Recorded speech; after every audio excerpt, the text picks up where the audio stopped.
안녕하세요. 그리드 기반 경로계획 그리드 베이스드 플래닝에 대한 첫 번째 강의를 시작하겠습니다. 저는 이번 강의에서 연속적인 실제 공간을 어떻게 격자로 표현하고 그 격자 위에서 어떻게 비용을 정의하고 나중에 다익스트라나 에이스타와 같은 알고리즘을 적용해서 어떻게 경로를 찾게 되는지를 순서대로 말씀드리려고 합니다. 이번 강의는 총 강의 중 첫 번째 파트로 이론적인 개념을 중심으로 구성되어 있습니다. 특히 오늘 다루는 내용은 뒤에서 나올 DFS, BFS, 다익스트라, 엑스타와 강의와 실제 파이썬 코드 실습의 기반이 되는 공통 언어라고 보시면 됩니다. 그래서 지금 강의에서는 당장 알고리즘 코드를 보진 않지만 왜 이런 형태의 맵을 쓰는지와 왜 이런 비용을 쓰는지를 이해하는 데 집중해 주시면 좋겠습니다. 이번 강의의 구성은 화면에 보이시는 것처럼 5가지 주제로 나뉩니다. 먼저 그리드란 무엇인가 라는 제목으로 그리드라는 개념 자체부터 출발해 보겠습니다. 실제 세계에서는 연속적인데 왜 굳이 네모 칸으로 쪼개서 표현하는지, 그리고 그 칸들이 어떻게 좌표와 연결되는지부터 살펴볼 겁니다. 두 번째는 어큐펀시 그리드입니다. 각 격자 칸에 여기는 비어있다 또는 여기는 장애물이다 아니면 여기는 아직 모른다 같은 정보를 저장하는 가장 기본적인 지도 표현 방식입니다. 이게 로봇이 환경을 이해하는데 어떤 역할을 하는지 살펴보도록 하겠습니다. 세 번째로는 코스트맵입니다. 단순히 갈 수 있냐 없냐를 넘어서 얼마나 돌아가야 하는지 아니면 얼마나 위험한지까지 숫자 하나로 표현하는 개념입니다. 길이와 안정성 사이에 트레이드 오프를 어떻게 비용으로 표현하는지와 그리고 그 비용이 경로계획 알고리즘에 어떻게 쓰이는지를 다루게 됩니다. 네 번째는 인플레이션입니다. 로봇의 크기와 안전 여유를 고려해서 장애물 주변을 두껍게 부풀리는 과정인데요. 이 과정을 통해 로봇이 실제 환경에서 벽에 바짝 붙지 않고 적당한 여유를 두고 다니게 하는 원리를 설명드리겠습니다. 마지막으로 커넥티비티입니다. 한 셀에서 어디까지를 이웃으로 볼 것인지, 즉 상하 좌우 네 방향만 허용할 것인지 아니면 대각선까지 포함해서 총 8방향을 허용할 것인지에 대해서 알아볼 예정이고, 그리고 이 선택이 경로의 모양과 A스타의 휴리스틱에 어떤 영향을 미치는지까지 연결해서 말씀드리도록 하겠습니다. 네, 이제 첫 번째 주제인 그리드란 무엇인가부터 시작하겠습니다. 우리가 실제로 살고 있는 물리 공간은 XY 좌표가 어떤 실수값이라도 될 수 있는 완전한 연속적인 공간입니다. 이론적으로는 좌표값을 소수점 아래 여러 자리까지 끝없이 표현할 수 있는데요. 하지만 알고리즘 입장에서는 이런 연속 공간을 그대로 다루기보다는 좀 더 단순한 구조로 변환해서 사용하는 편이 훨씬 다루기 쉽습니다. 그래서 등장한 개념이 바로 그리드라는 이제 격자입니다. 연속적인 평면을 가로, 세로 일정 간격으로 잘라서 작은 사각형들의 칸으로 하나의 집합으로 표현하는 방식입니다. 이렇게 두면 각 칸에 정수 인덱스를 붙일 수 있고 이 인덱스를 노드처럼 취급해서 그래프 탐색 알고리즘을 그대로 적용할 수 있게 됩니다. 앞으로 볼 DFS, BFS, 다익스트라, A스타는 모두 이 그리드 위에서 어느 칸에서 어느 칸으로 이동하냐를 계산하는 알고리즘이라고 보시면 됩니다. 네, 그리고 지금 이 슬라이드를 보시면 한쪽에는 실제 이 지구 그림이 있고 다른 한쪽에는 위도와 경도선이 그려져 있는 지구본이 보이실 겁니다. 여기서 왼쪽의 지구는 우리가 사는 연속적인 실제 공간을 상징합니다. 지구 표면 위에 어떤 점이든 정확한 좌표를 실수로 표현할 수 있지만 그 값은 이론적으로 끝이 없습니다. 반면 오른쪽의 지구본에는 위도와 경도라는 눈금이 쳐져 있습니다.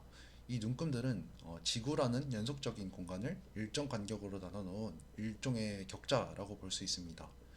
지구본 옆에 사람이 한 명 서 있다고 서 있는데요.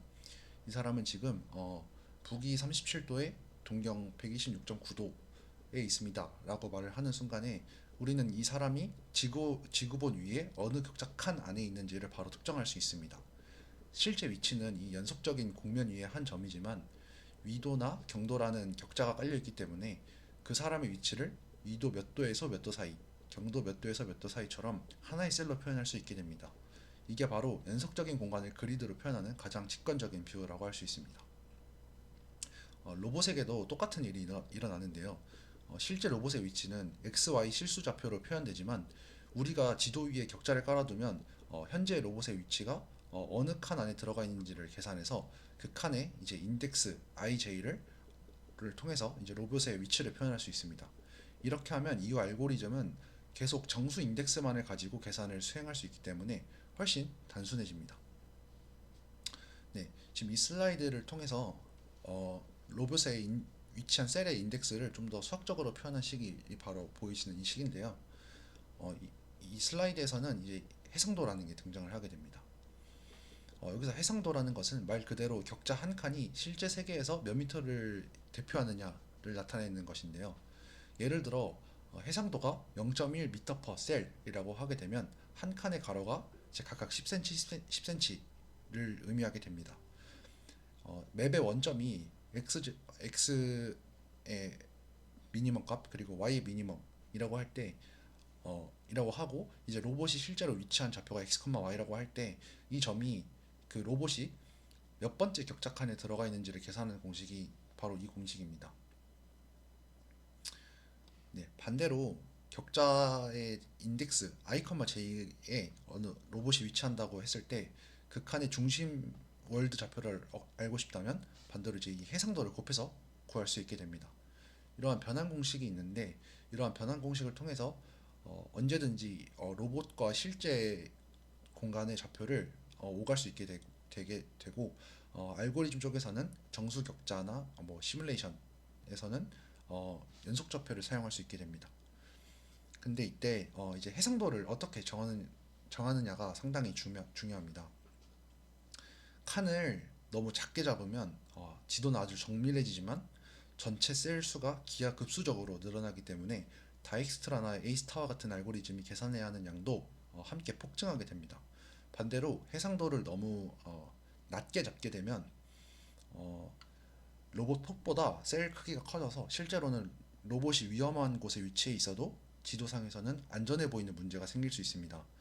그래서 해상도는 로봇의 크기, 센서의 해상도, 환경의 크기, 컴퓨팅 자원을 모두 고려해서 적절히 선택해야 합니다. 네, 여기 이제 간단한 예시가 있는데요. 어떠한 맵의 크기가 1m, 1m, 가로 세로 1m라고 이제 가정을 했을 때 해상도가 7분의 1 m per 셀일 때랑 14분의 1 m per 셀일 때를 가정해 보겠습니다.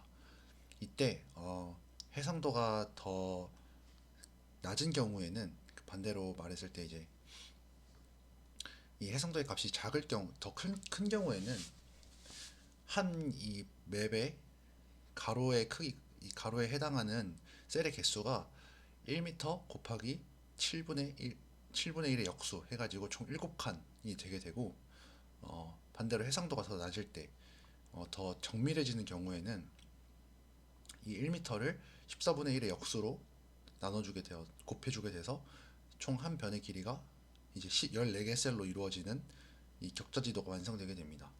이렇게 되면은 이 7분의 1 해상도를 가질 때는 총 49개의 셀을 가지게 되고 해상도가 14분의 1일 때는 총 196개의 셀을 가지게 됩니다. 이렇게 해상도가 이제 2배 좋아졌음에도 불구하고 이제 전체 셀의 개수는 4배가 증가하였습니다. 그래서 해상도가 n배만큼 증가하게 되면 그에 따른 이제 셀의 개수는 n의 제곱에 비례하게 됩니다. 따라서 해상도를 더 높게 더 좋은 해상도를 가지게 할수록 컴퓨테이션의 성능이나 이제 메모리에 좀 의존을 많이 하게 됩니다. 그래서 이러한 트레이드 오프를 좀 잘 고려해서 설계를 해야 한다는 점을 꼭 명심하시길 바랍니다. 네, 이제부터는 이 그리드 인덱스랑 실제 월드 좌표를 어떻게 연결하는지를 보는 파트인데요. 아까 전에 있던 내용이랑 매우 유사합니다. 그래서 이 슬라이드 위에 적혀 있는 것처럼 제일 중요한 거는 좌표 규약을 하나 정했으면 이제 끝까지 통일해서 쓰는 것입니다. 어, 이게 보시는 화면이 이제 실제 가제보 시뮬레이션을 돌렸을 때 화면인데요. 빨간색이 X축, 초록색이 Y축, 파란색이 Z축이고 여기에 보이시는 노란 점이 우리가 주로 쓰는 원점입니다. 오른쪽에 이 탑뷰를 보시면 원점에서 오른쪽으로 가는 방향이 호리젠탈 방향, 즉 X축 방향이고 위로 올라가는 방향이 버티컬인데 이게 Y축 방향이라는 것을 다시 한번 표시해 두었습니다. 우리는 이 규약에 맞춰서 그리드의 행 인덱스 i는 세로 방향인 y 방향으로 생각하면 되고, 열 인덱스인 j는 가로 방향인 x 방향으로 쓰기로 약속을 할 것입니다. 그래서 각 셀의 중앙을 이제 대표 위치로 쓰기 위해서 항상 0.5의 오프셋을 적용하는 이제 셀 센터 컨벤션을 사용을 하도록 하겠습니다.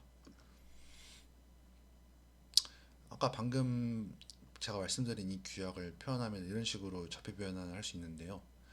먼저 실제 월드 좌표가 x, y로 주어졌을 때 이 점이 그리드에서 몇 번째 셀인지 알고 싶다면 아래 식처럼 계산합니다. 아까 이전의 슬라이드에서도 보셨던 식인데요. 어, 먼저 이 세로 방향의 인덱스 i는 어, 기존 좌표에서 지금 좌표를 뺀 다음에 해상도를 나눠주게 되고, x도 똑같이 수행해서 이 가우스 함수인 바닥 함수를 씌우게 되면 실제 이 해당하는 인덱스의 좌표를 얻을 수가 있습니다. 즉 y축 쪽의 거리를 나눠서 i의 인덱스를 얻고 x축 쪽의 거리를 나눠서 j를 만드는 구조입니다. 반대로 이 그리드 인덱스 i, j에서 셀 중심 월드 좌표를 알고 싶을 때는 이 셀 센터 컨벤션을 써서 0.5에 해당하는 오프셋을 보정을 해줘서 이 x랑 y에 대한 실제 월드 좌표를 얻을 수 있게 됩니다. 이렇게 해두면 월드와 그리드 변환이 이제 좀 깔끔하게 한 쌍을 이루게 되고, 나중에 i, j를 가지고도 정확한 월드 좌표를 복원할 수 있습니다. 이제 이 개념을 알비즈라는 이 시각화 시뮬레이션의 결과를 시각화하는 프로그램을 통해서 결과를 한번 확인을 해보도록 하겠습니다.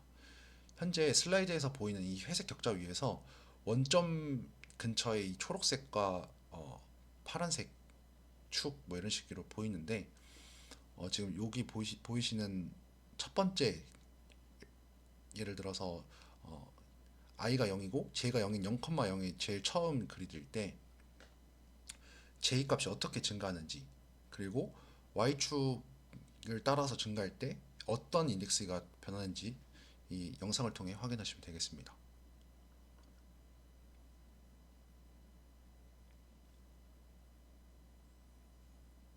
네, 화면을 잘 보시면 이 포인트를 x축 방향으로, 이 양의 방향으로 오른쪽으로 움직일 때마다 j 값이 1씩 증가하는 걸 보실 수 있고, 반대로 이제 y축의 양의 방향 이 위쪽으로 움직이게 되면 i 값이 0, 1이 이렇게 증가하는 것을 보실 수 있습니다. 즉 저희가 아까 약속한 대로 가로 x가 열 인덱스의 j, 그리고 세로 이 y가 행 인덱스 i와 1대1로 대응하고 있다는 것을 이 알비즈에서 직접 확인할 수 있습니다. 이 컨벤션을 머릿속에 잘 넣어두면 나중에 코드에서 i, j가 나오든 뭐 RBG에서 x, y 좌표가 나오든 둘 사이를 좀 헷갈리지 않고 항상 같은 기준으로 생각할 수 있게 됩니다. 네, 이제 두 번째 주제인 어큐펀시 그리드로 넘어가겠습니다. 앞에서는 단순히 칸이 쫙 깔려 있는 격자까지만 이야기를 했기 때문에 각 칸이 어떤 의미를 갖는지는 뭐 아무것도 없었습니다. 근데 이제부터는 각 칸에 여기는 장애물이 있다 또는 없다, 아니면 아직 모른다 같은 의미를 부여를 해보겠습니다. 어큐펀시 그리드는 말 그대로 각 격자 칸이 점유가 되어 있는지 안 되어 있는지를 저장하는 지도인데요. 로봇이 사용하게 되는 가장 기본적인 형태의 지도라고 할 수 있습니다. 이 구조 위에서 나중에 코스트맵이 만들어지고 그 코스트맵 위에서 경로계획 알고리즘이 돌아가게 됩니다. 네, 이 슬라이드에서는 오큐펀시 그리드의 정의와 함께 각 셀에 들어갈 값들의 의미를 정리한 표가 나와 있습니다. 여기 정의된 죄송합니다. 여기서 테이블을 보시면 예를 들어 0은 이제 free, 100은 occupied space, 그리고 모르는 구간은 마이너스 1로 이렇게 정수의 규약을 가지는 이런 정수값을 그 그리드에 아까 말씀드렸던 배열 정수 인덱스에 넣어서 이러한 값들을 배열 형태로 저장하게 됩니다. 이거는 이제 로스상에서 정수의 규약을 가질 때 이런 식으로 쓰게 되고, 이렇게 확률적으로도 사용을 하게 됩니다. 이 확률은 트레솔드를 가질 때 이 트레솔드보다 이 확률 값이 크면은 그곳은 장애물이 있다라는 식으로 이제 점유를 한다고 표현을 하게 되고, 낮은 확률일 때는 저것은 이제 장애물로 보기 어렵다라고 판단을 해서 프리 스페이스라고 판단을 하게 됩니다.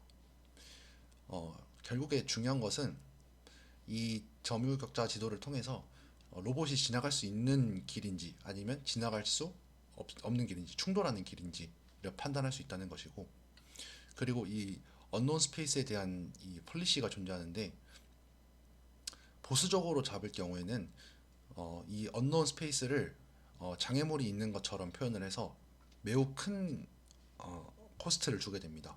그렇게 되면 로봇이 처음 가보는 곳을 탐사할 때 이 언노운 구역을 회피를 하게 됩니다. 반대로 어그레시브는 좀 더 공격적으로 맵을 탐사하게 되는데요. 그럴 경우에 좀 더 충돌 위험이 커진다는 단점이 있습니다. 그런데 이제 이 두 개를 좀 타협을 해서 컴프로마이즈라는 폴리시가 존재하게 되는데, 이 둘의 어떤 경계라고 할까요? 그 경계를 좀 더 유연하게 배치를 해서 어느 곳은 좀 더 높은 코스트로 설정하고 어느 곳은 좀 더 낮게 설정하게 하도록 해서 이 플래너가 어떤 방향으로 갈지 정하게 하는 규약이 있습니다. 그래서 이러한 규약이 있다는 것만 알고 넘어가시면 될 것 같습니다.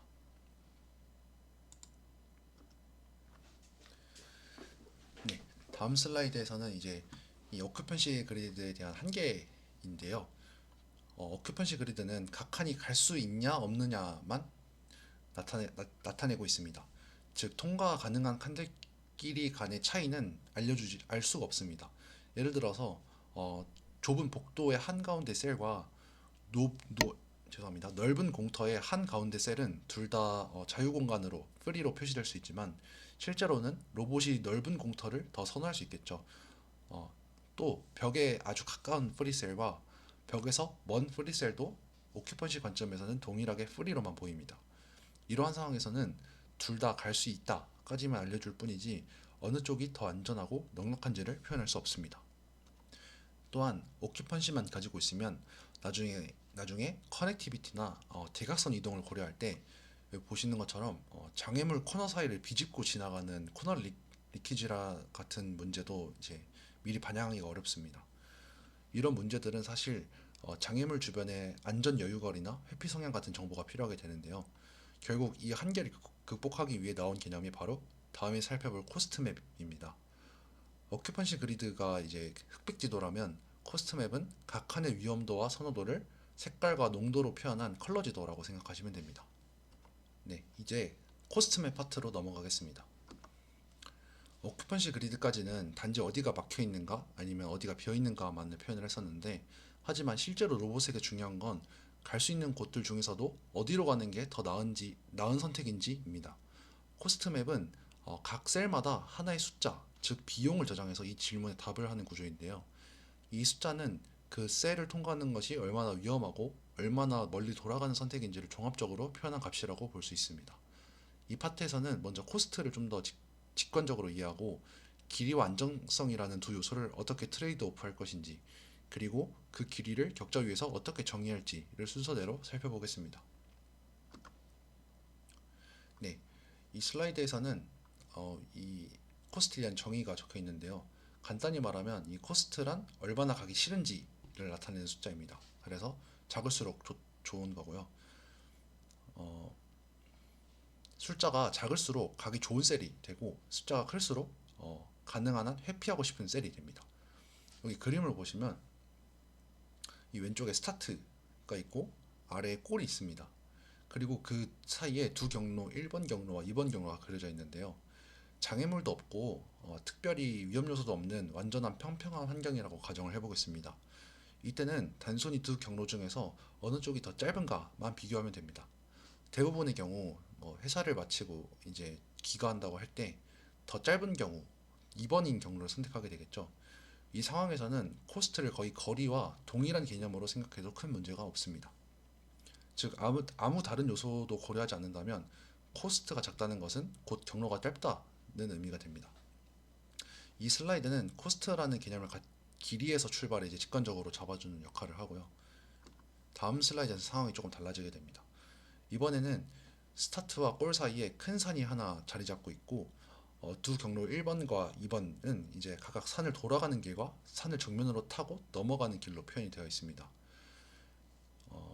경로 2가 여전히 더 짧은 길이긴 하지만 그 과정에서 매우 가파른 산을 올라야 한다고 생각을 해봅시다. 만약에 현실에서라면 대부분의 사람들은 조금 더 돌아가더라도 안전한 1번 길을 선호할 가능성이 높습니다. 여기서는 단순히 길이가 아니라 위험성이라는 두 번째 요소가 코스트에 들어가게 됩니다.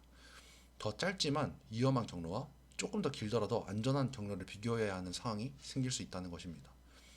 이 슬라이드는 이제 코스트가 단순히 거리만이 아니라 거리와 안전성이라는 두 가지 요소의 합성 결과로 해석되어야 한다는 점을 보여주고 있습니다. 즉 우리가 코스트를 설계할 때는 언제나 이 둘 사이의 트레이드 오프를 고려해야 합니다. 네, 이 슬라이드는 방금 산의 예시를 조금 더 숫자로 구체화한 그림인데요. 하나의 경로는 이제 산을 크게 우회하면서 15km 이렇게 해서 총 30km를 도는 길이고, 다른 경로는 이제 3을 바로 넘어가긴 하지만 전체가 1인 경우를 상상해 볼 수도 있습니다. 앞의 슬라이드에서는 조금 더 돌아가더라도 안전한 길을 선택하자라는 직관이 좀 더 강했다면, 이번에는 우회 거리가 너무 길어지면서 상황이 조금 달라지게 되었습니다. 15km, 30km를 이렇게 총 돌아가는 동안 시간이나 에너지, 뭐 이런 비용 같은 게 너무 많이 들게 된다면 어느 순간부터는 차라리 그냥 조금 더 힘들더라도 1km의 짧은 길을 선택하는 게 나을 수도 있겠다라는 판단이 나올 수 있습니다. 즉, 안전성을 무한정 우선시하는 것이 아니라 위험을 얼마나 줄이는 대신 얼마나 더 돌아가야 하는지 그 균형을 보고 결정하는 것이 코스트 설계의 핵심이라는 것을 강조합니다. 네, 그래서 결국 코스트는 길이와 위험성을 합쳐서 하나의 숫자로 표현하는 과정이고, 그 비율을 어떻게 설정하는가는 우리가 설계해야 하는 문제입니다. 네, 여기 지금 보이시는 슬라이드에서는 코스트를 조금 수식적으로 표현을 하긴 했는데, 이 경로를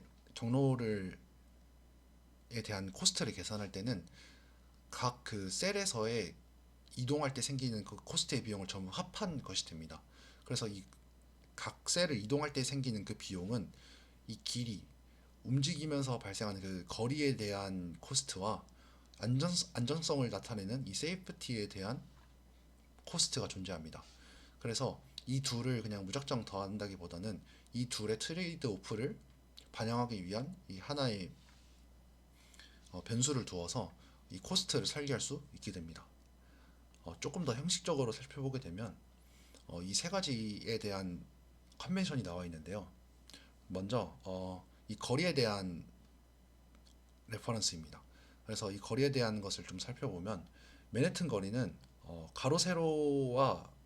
가로의 차이와 세로의 차이의 합으로 이제 거리를 정의하는 방식입니다. 로봇이 상하 좌우 네 방향으로만 움직일 수 있는 4연결성 격자에서 조금 자연스럽게 사용이 됩니다. 이 연결성에 대해서는 이따 뒤에서 더 자세히 말씀드리도록 하겠습니다. 예를 들어서 로봇이 0,0에서 3,2로 이동할 때 위쪽으로 3칸, 뭐 오른쪽으로 2칸 움직이면 되니까 거리가 5가 되는 식입니다. 옥탈 거리는 대각선 이동까지 허용하는 이제 8연결성 격자에서 자주 쓰이게 되는데요. 가로와 세로 차이를 비교해서 더 큰 쪽과 더 작은 쪽을 조합해 대각선과 직선의 경로의 길이를 잘 근사하는 형태인데, 여기서는 단순히 그냥 대각선이 허용되는 격자에 어울리는 거리 척도 정도로 이해하시면 됩니다. 그리고 이 거리는 아마 이번 강의에서 사용을 안 할 텐데, 대각선 이동 한 칸의 비용을 직선 한 칸과 같게 보는 상황에서 등장하는 거리입니다. 아마 근데 격자를 이동할 때 대각선으로 이동하는 경우에 실제 물리적인 거리로도 차이가 있기 때문에 이런 것만 있다라고 이제 생각하시고 넘어가시면 될 것 같습니다. 이 슬라이드는 나중에 A스타에서 사용할 휴리스틱과도 연결되는데 이따가 자세히 말씀드리도록 하겠습니다. 네, 아까 보셨던 그 경로에 대한 그리드 맵을 가지고 왔는데요. 네, 예를 들어서 이쪽 셀에서 A 방향으로 이동할 때는 그냥 단순히 이 격자가 정사각형 모양이기 때문에 대각선으로 이동하기 위해서는 이 루트 2 단위의 코스트가 발생한다고 보시면 되고, 이 상하 좌우 직선으로 움직일 때는 그냥 한 칸 이동해서 이 코스트가 1이라고 생각하시면 됩니다. 그래서 저희가 이번 튜토리얼에서 사용할 내용은 맨해튼 거리와 옥타일 거리만 사용할 예정입니다. 그래서 이 A로 가는 이 대각선으로 갈 때는 루트 2의 코스트가 발생하고 직선으로 이동할 때는 1의 코스트가 발생한다 라고 생각해 주시면 될 것 같습니다. 그리고 아까 말씀드린 이 세이프티에 대한 코스트도 정의할 수 있는데요. 이거는 뭐 그냥 단순히 이렇게 이쪽 셀과 이 지금 현재 하고 있는 U 셀에서 V1으로 갈 때에 뭐 반을 나눈다 라고 되어 있는데, 사실 이것보다는 이쪽 셀에서 이쪽 셀로 넘어갈 때 정해지는 비용이 있습니다. 그 비용은 이쪽 셀에서 나오는 그 비용의 차를 보통 많이 사용을 하는데요. 이건 사실 저희가 이 코스트 맵에서 어떻게 이 셀의 비용을 정리할 것인지에 따라 달라지기 때문에 이 부분은 나중에 뒤에서 좀 더 자세하게 다룰 수 있으면 다루도록 하겠습니다. 네, 그래서 이거는 이제 이 코스트라는 이 컨벤션을 로스 안에서 어떻게 사용하는지를 나타낸 표입니다. 보통은 로스 상에서는 8비트의 정수 0부터 255까지의 스케일로 나타내고 있는데요. 먼저 값 0은 아까 오큐펀시 그리드와 같이 프리 스페이스를 나타내게 됩니다. 그래서 로봇이 자유롭게 왔다 갔다 할 수 있는 걸 의미를 하고 있고, 그 다음에 아래를 먼저 보시면 254는 아까 말씀드린 장애물 부딪히면은 이제 로봇이 고장날 수 있는 그 치명적인 장애물을 의미합니다. 그 다음에 이 253 얘는 이 장애물에서 거의 잠정적으로 충돌할 수 있을 것 같다라는 범위를 정의하게 되는데요. 거의 이곳은 장애물이 있는 것과 마찬가지로 매우 위험한 값을 가지게 됩니다. 그래서 사실 254, 253 이 정도의 값은 로봇이 거의 선택하지 않는 경로의 셀이라고 보시면 되고, 그 사이에 있는 값들은 좀 더 연속적으로 나타내어서 코스트가 작을수록 이제 로봇이 선호하는 방향이 되고, 값이 높을수록 로봇의 경로를 선택하는 알고리즘이 조금 더 회피하는 경향을 가지게 됩니다. 그리고 아까 마지막으로 아까 오큐펀시 그리드에서는 마이너스 1이 이제 언노운이라고 했었는데, 이 로스에서는 255가 언노운 값으로 설정되어 있습니다.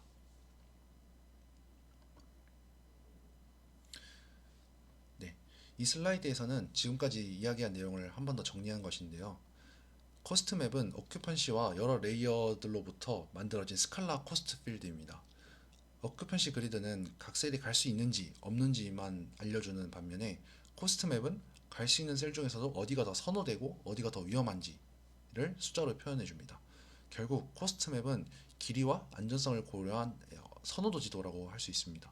나중에 이 위에서 동적 장애물, 뭐 방사선, 열, 뭐 기타 다른 위험도를 하나의 수치로 통합해서 표현할 수 있고, 그 값이 클수록 이제 A 스타가 뭐 아니면 다른 알고리즘이 그 셀을 피하게 만들 수 있습니다. 먼저 이 옵스타클 코어라는 게 있는데요.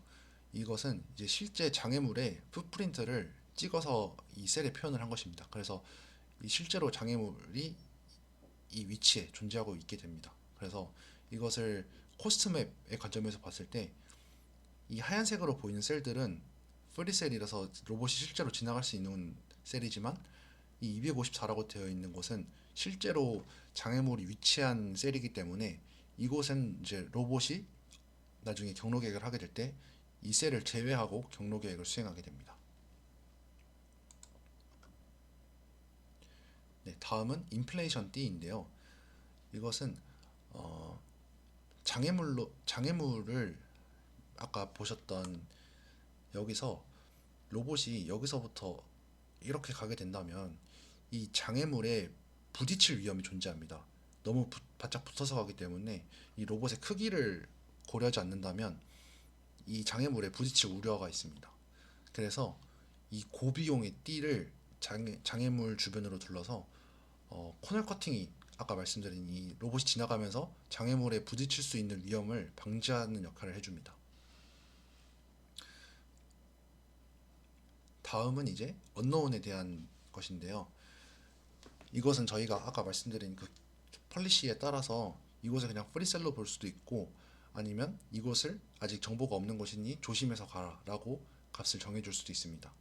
그래서 이렇게 언노운으로 정해주게 되면 이 실제 스타트 부분에서 골까지 갈 때 경로 계획을 하게 되지만, 만약에 이 언노운 없이 갈 수 있는 경로가 있다면 이 언노운을 피해서 가는 식으로 경로 계획을 수행하게 됩니다. 네, 마지막은 이 어디셔널 레이어인데요. 이거는 기본적인 아까 말씀드린 옵스타클 코어나 인플레이션 링이나 방금 말씀드린 이 언노운 하고 프리를 제외한 나머지 레이어들을 말하는데요. 여기서 보시는 것처럼 뭐 경사나 소리 아니면 방사선 등을 저희가 임의적으로 추가해서 코스트 맵에 이렇게 표시를 하면 로봇이 경로 계획을 할 때 이 셀들이 얼마나 위험한지를 판단해서 경로 계획을 수행하게 됩니다. 하지만 이번 전체적인 강의에서는 기본적인 이 옵스트랙 코어랑 인플레이션까지만 저희가 다룰 예정입니다. 네, 이제 네 번째 주제인 인플레이션으로 넘어가겠습니다. 지금까지는 어느 칸이 장애물이고 어느 칸이 이제 자유공간인지, 그리고 각 칸의 코스트가 어떤 의미를 갖는지 살펴봤습니다.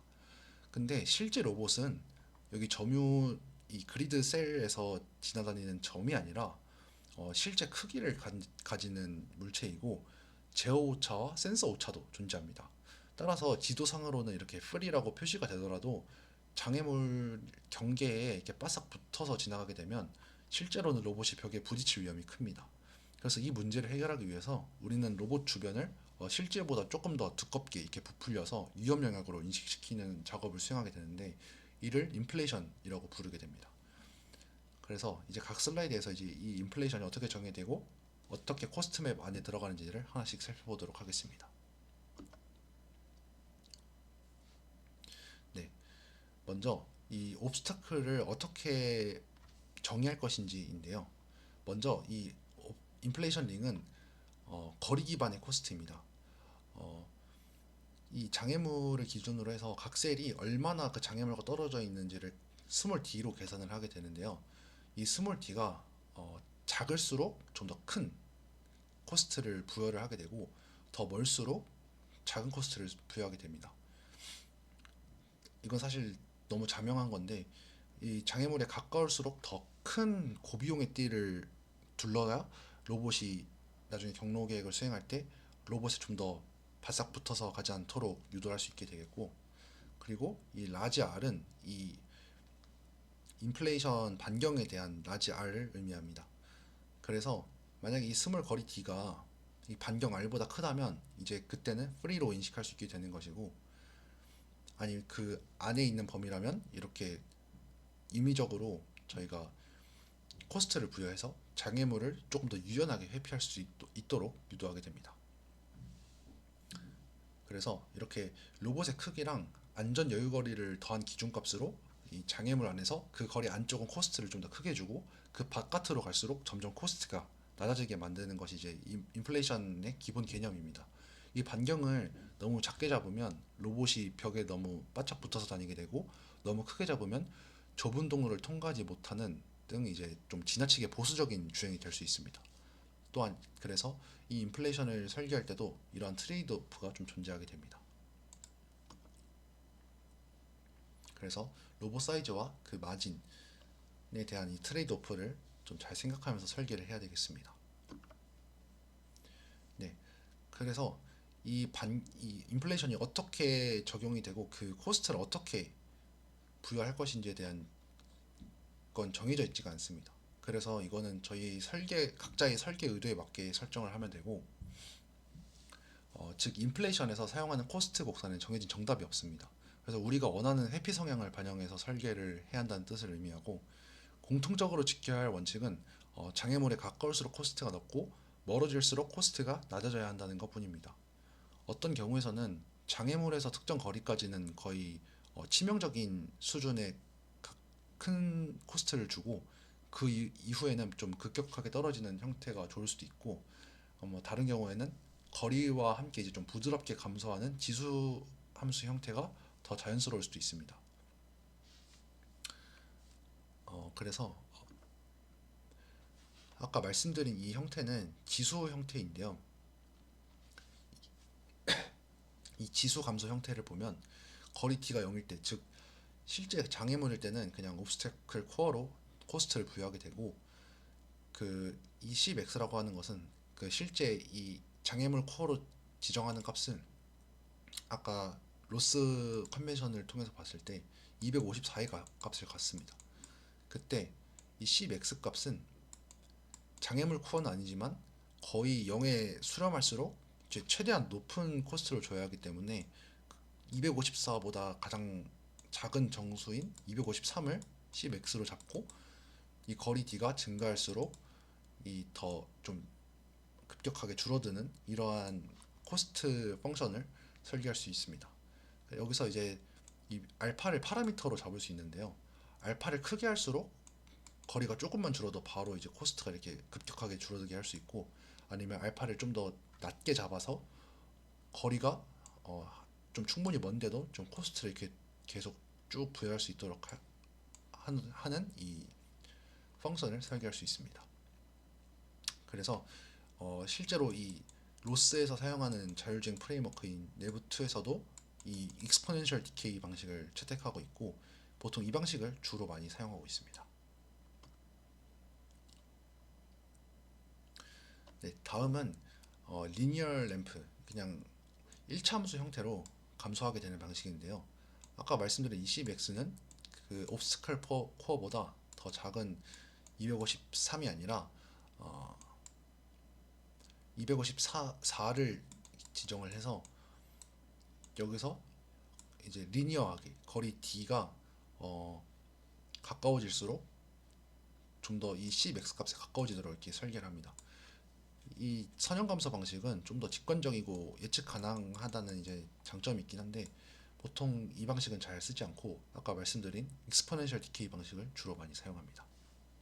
그래서 이 말씀드린 뭐 익스포넨셜 디케이나 리니어 램프나 이러한 코스트 인플레이션 코스트에 대한 설계는 경로에 큰 영향을 주게 되는데요.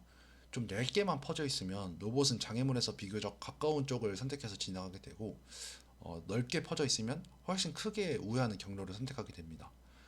강의에서는 그림을 이제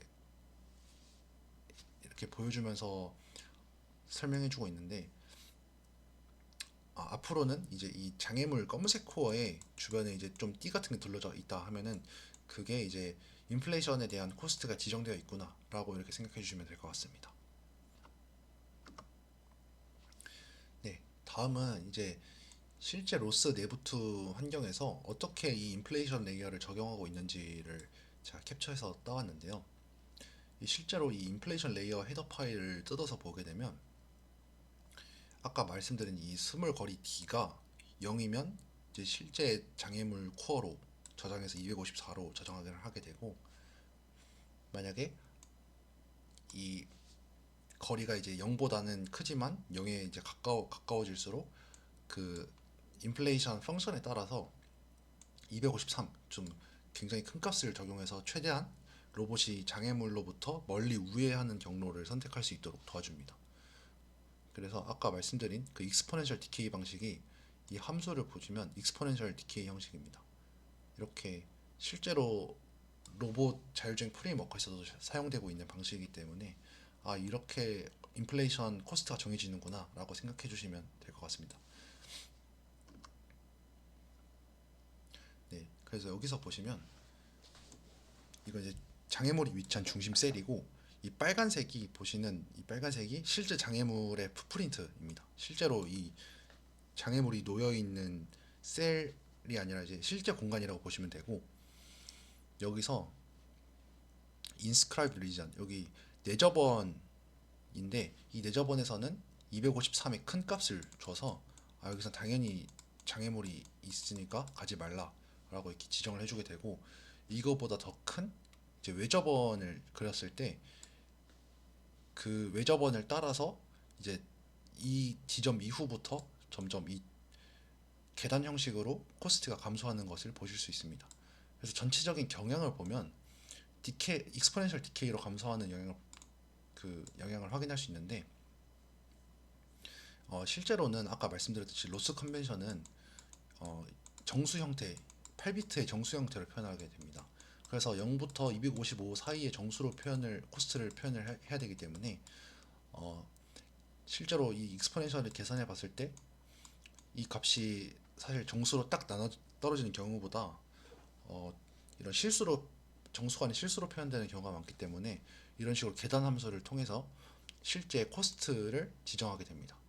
그래서 점점 낮아지면 낮아질수록 충돌하지 않을 가능성이 더 높다라고 판단을 해서 여기서는 로봇이 좀 더 선호하는 경로가 될 것이고, 이 비용이 점점 높아질수록 코스트가 높게 설정되면서 여기로는 로봇이 경로를 이제 만들지 않고 좀 더 이렇게 크게 돌아서 가는 형태의 경로를 만들게 해주는 것이 바로 이 인플레이션의 내용이고 아주 중요하다고 생각하시면 되겠습니다. 네, 마지막 주제는 이제 커넥티비티, 연결성인데요. 커넥티비티는 한 격자 셀에서 어떤 셀로의 이동을 허용할 것인가를 정하는 개념입니다. 그래서 보통 상하 좌우 네 방향만 허용하는 forward connected 이 폰노이만 방식의 맨하튼 거리가 있고, 그리고 8연결성, 그리고 이 4연결성에다가 네 가지의 이 대각선 성분을 더해서 총 8방향으로 움직일 수 있게 하는 옥타일 거리 방식이 있습니다. 네, 주로 말씀드린 이 맨하튼 거리와 옥타일 방식을 주로 많이 사용하는데요. 아까 처음 초반부에서 말씀드렸듯이 이 상하좌우로 직선으로 움직일 때는 1의 코스트가 소요된다고 생각을 많이 하고, 8 연결성일 때는 대각선까지 움직일 수 있으니 그때는 이제 루트 2의 코스트를 가진다고 보시면 될 것 같습니다. 네, 다음은 이제 이 4연결성과 8연결성에 대해서 좀 더 자세하게 알아볼 건데요. 먼저 이러한 상황을 좀 가정해 보겠습니다. 이러한 그리드 셀에서 여기 스타트 그리드가 있고, 그리고 골 셀이 있습니다.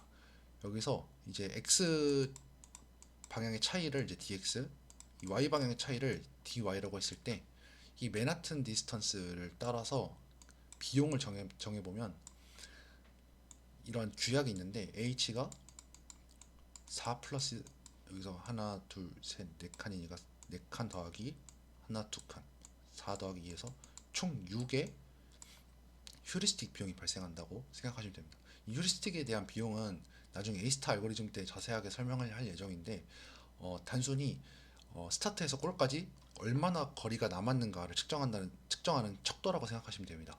그래서 맨해튼 디스턴스 방식으로 남은 거리를 추정했을 때 6만큼 거리가 남았구나 라고 생각해 주시면 되고, 옥탈 디스턴스는 이게 좀 복잡해 보이긴 하는데 이 실제로 이 직각삼각형을 생각해 봤을 때 지금 더 작은 것을 여기 상황에서는 dy라고 했으니 저도 dy라고 해서 생각을 해보겠습니다. 그러면 여기가 dy만큼일 거고, 여기 전체 큰 더 긴 경로는 dx가 될 것입니다. 그래서 먼저 이 dx와 dy에 대한 거리를 먼저 더하고서 이 실제로 이 직선만큼은 이 dy를 2배 한 만큼의 거리는 갈 필요가 없습니다. 왜냐하면 이 대각선 루트 이만큼으로 가는 게 더 빠르고 이 가로 세로로 이동하는 게 더 비효율적이기 때문에 이 대각선을 이동하는 비용을 더해주고, 그거에 해당하는 이 1만큼에 해당하는 이 dy를 총 2번 빼줘서 루트 2-2에 해당하는 값을 이 둘 중에 더 작은 값에다가 곱해줘서 이게 총 더하게 되면 이 옥탈 거리 방식에서 남은 거리를 추정할 때 어떻게 사용되는지를 알 수가 있습니다. 네, 그래서 먼저 아까 말씀드린 대로 이 4연결성을 먼저 보면 dx는 4, dy는 2 이렇게 나와 있고, 이 h 남은 거리를 계산했을 때 이때는 6이다 라는 걸 알 수 있습니다. 그런데 이 6이 이렇게 갈 수도 있고 아니면 끊어서 갈 수도 있고, 이게 아마 학교에서 많이 보셨을 텐데 이게 저희가 어느 방향을 선택하든 이 개수만 맞춰진다면 이 셀까지 결국 도달할 수 있게 됩니다. 다음은 옥탈 거리 방식인데요. 아까 말씀드렸듯이 지금 이 상황에서는 dx가 4, dy가 2인 상태인데 이걸 팔 연결성에 대해서 남은 거리를 추정해 보면 이렇게 계산식을 통해서 2 플러스 2 루트 2라는 걸 알 수 있습니다. 근데 아까 말씀드렸듯이 칼디널한 그 상하 좌우 방향으로 움직일 수 있는 직선에서는 코스트가 한 칸이니까 1로 지정을 했었고 대각선으로 이동할 때는 루트 2라고 비용을 지정했습니다. 그래서 이거를 각 개수로 생각을 하시면 되는데 이 2는 직선에 대한 개수라고 생각하시면 되고 요 항은 이 대각선에 대한 개수를 생각하시면 됩니다. 그래서 이 직선 방향 상하 좌우 방향으로 두 번 그리고 대각선 방향으로 두 번 움직이면 이 결국 스타트에서 골까지 이동할 수 있다는 의미를 갖게 됩니다. 그래서 이 그림으로 표현하게 되면 이런 식으로 상하 좌우 방향으로 두 칸 그리고 대각선 방향으로 두 칸 아니면 한 칸 이동하고 대각선으로 이동하고 한 칸으로 이동해도 되고 이런 식으로 좀 여러 방식이 존재하는데 이 경로를 선택하는 것은 또 그 플래너 그 알고리즘에 따라 달려있기 때문에 이 어떤 경로를 선택하는지에 대해서는 나중에 알고리즘을 말씀드릴 때 같이 설명드리도록 하겠습니다. 네, 그래서 이 연결성을 알게 되면 이 다이거널 세이프티 룰이라는 거를 좀 더 명확하게 할 수 있는데요. 아까 말씀드렸듯이 로봇이 이 단순히 그리드 셀만 가지고서 골까지 간다고 판단을 했을 때 이 장애물이 이런 식으로 존재하게 되면 팔 연결성을 가질 때 대각선으로 이동할 수 있게 되잖아요. 이럴 때 이 장애물 사이를 통과할 수 있다고 판단합니다. 왜냐하면 이 기준 셀에서 이 다음 셀은 그냥 한 가지 이동할 수 있는 셀로 볼 수 있기 때문에 장애물이 이렇게 존재하더라도 그냥 이쪽으로 갈 수 있기 때문에 경로객을 이렇게 해버립니다. 하지만 실제 로봇은 물리적인 크기를 가지고 있기 때문에 이러한 장애물 제약 공간을 통과해서 갈 수가 없습니다. 그래서 이게 이론적으로는 가능하지만 실제 상황에서는 잘못된 경로이기 때문에 이러한 것을 좀 방지할 필요가 있습니다. 그래서 이거를 안틸코널 커팅이라고 하는데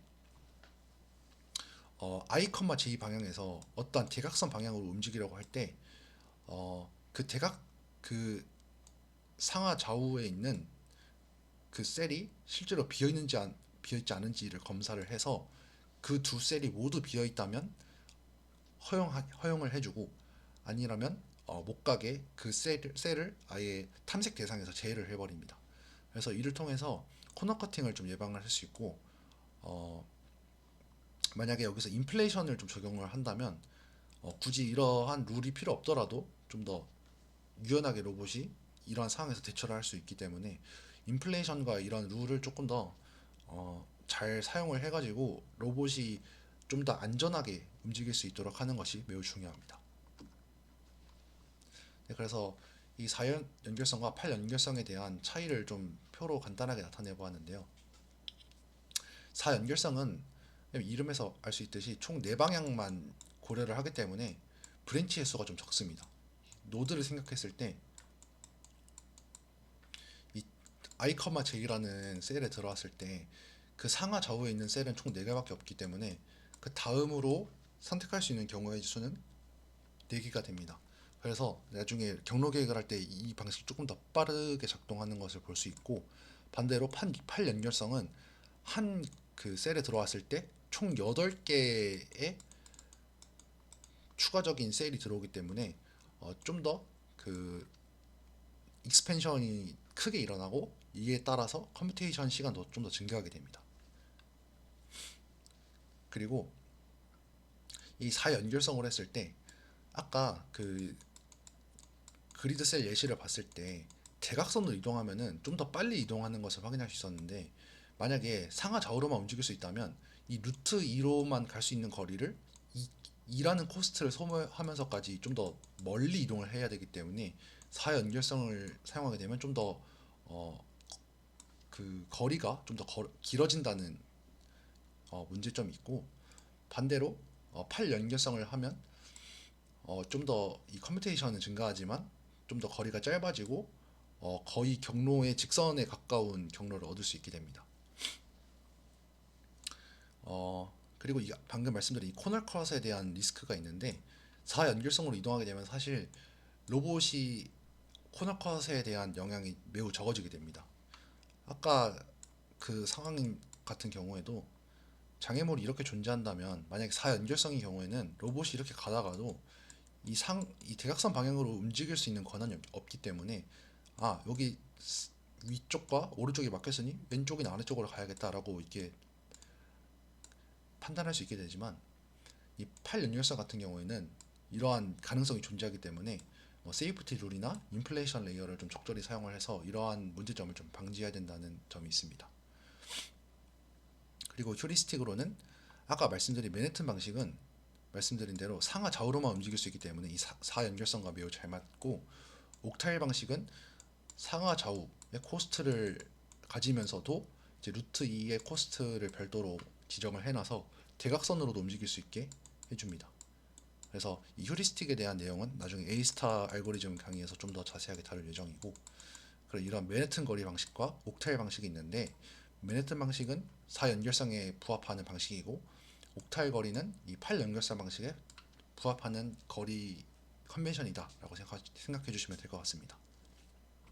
마지막으로 구현 난이도는 4연결성일 때가 당연히 좀 더 간단하고, 그리고 8연결성일 때는 조금 더 복합적인 어려움이 존재합니다. 그래서 세이프티 룰을 적용해야 된다던가 아니면 인플레이션 레이어를 적용해야 된다던가 이런, 아니면 노드를 확장할 때 좀 더 메모리가 증가해서 이런 좀 최적화 문제도 존재하고, 그래서 이런 둘 간에 좀 트레이드 오프가 있다라는 걸 인지해 주시고 넘어가면 될 것 같습니다.